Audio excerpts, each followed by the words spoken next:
Bonjour, j'espère que vous allez bien.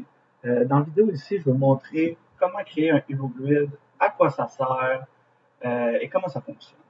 Donc, pour avoir un exemple, simplement aller sur la page d'accueil d'Ultimate Grand Montréal. On va voir sur la page d'accueil, dans le fond, on a un HeroGrid ici. D'abord, ce qui est important à savoir, c'est qu'on ne peut pas avoir 3 carrés, 4 carrés, 6 carrés. C'est vraiment une mosaïque de 5 carrés exactement quand on va utiliser le HeroGrid. Donc, et ça sert surtout, dans le fond, dans le tournoi afin de filtrer l'information. Par exemple, si un adulte désire jouer dans une de nos saisons, par exemple l'hiver, il va pouvoir cliquer sur Jouer adulte ici et ça va le diriger vers un autre HeroGrid avec toutes les saisons. Et si tu veux l'information, par exemple, pour la saison d'hiver, tu vas cliquer dessus, ça va t'amener sur la page de la saison d'hiver. Et voilà. Donc, ça sert vraiment en tant qu'entonnoir pour rediriger les gens au bon endroit. Pour en créer un, on va l'en créer un sur la page service ici. Ça, c'est une page de redirection, donc tout va toujours encore bien. Donc, on a notre page ici, vous voyez qu'il n'y a pas d'HeroGrid, qu'il n'y a rien en fait en haut qui va servir de grid. Pour en créer un, on va créer sur les paramètres en haut à gauche du titre. On va descendre ici, il y a 3 pages Hero. La page Hero, c'est bon, en haut de la page, qu'est-ce qu'il y a? Tu peux rien mettre comme il y avait précédemment, comme vous voyez, ou on peut mettre une image. L'image, pour donner un exemple, j'ai été sur l'association d'Ultimate de Notre-Dame de Grâce. Ça va te permettre de mettre certaines images que les gens vont pouvoir swiper et s'ils veulent cliquer sur l'image pour que ceci t'amène à une activité X. Donc, voilà. Nous, par exemple, on veut le HeroGrid, comme je disais, avec la mosaïque. Donc, on va cliquer sur Grid et ensuite sur Sauver la page. On attend quelques secondes et puis boum, ça va arriver ici. J'avais déjà préalablement fait le grid, c'est pour ça que présentement, il est encore là. Donc, comme vous voyez ici, j'ai fait entraîneur et professeur. Si on clique sur entraîneur, ça va nous mener à la page que j'ai faite pour les entraîneurs. Bon, pour le moment, il n'y a pas de contenu dedans. Il va falloir ajouter le contenu et bon, définir ce qu'on veut écrire et tout ça. Mais ça, je vous laisse ça de votre côté. Donc, on va revenir à service avec notre HeroGrid.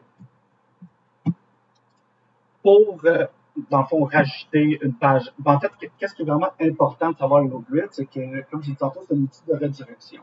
Donc, avant de pouvoir mettre les liens dans les différents carrés, il faut créer les pages. J'ai d'ailleurs une vidéo là-dessus également, mais pour créer une page vite, faites juste cliquer sur le crayon ici dans la barre et ensuite sur Ajouter une page.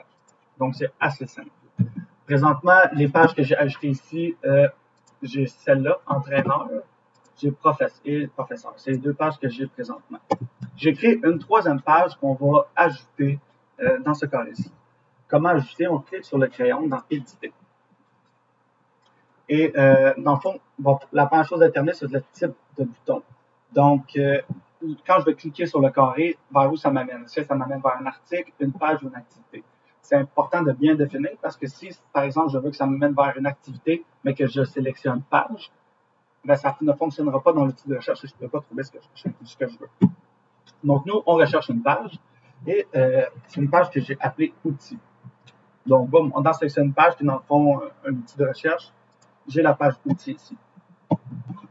J'ai le choix de mettre aucun titre. Donc, présentement, à la place de l'entraîneur, il n'y aurait absolument rien.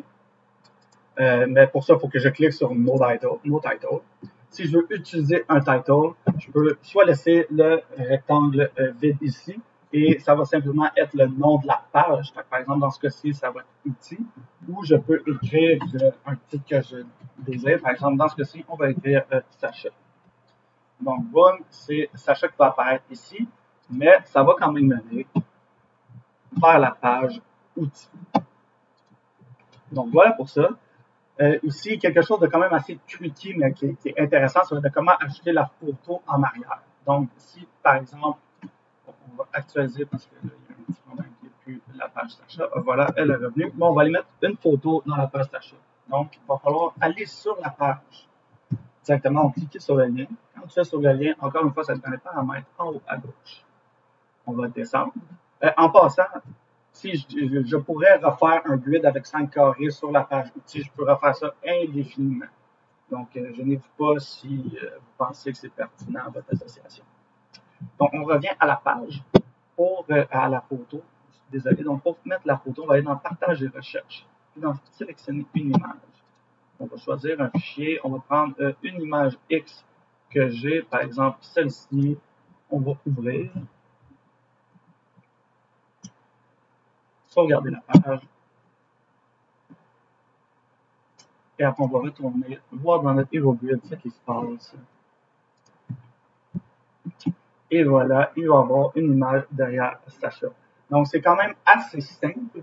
Ce qui est vraiment important, encore une fois, de dire, c'est quand qu'à faire ton Hero Grid, assure-toi que vous ayez toutes les informations avant de le rendre visible à tout le monde. Donc, par exemple, dans Entraîneur ici, ajouter tout le contenu qui va être pertinent à cette page-là.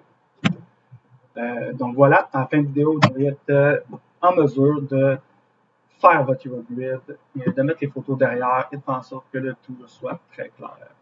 Si vous avez des questions, n'hésitez pas. Passez une excellente journée.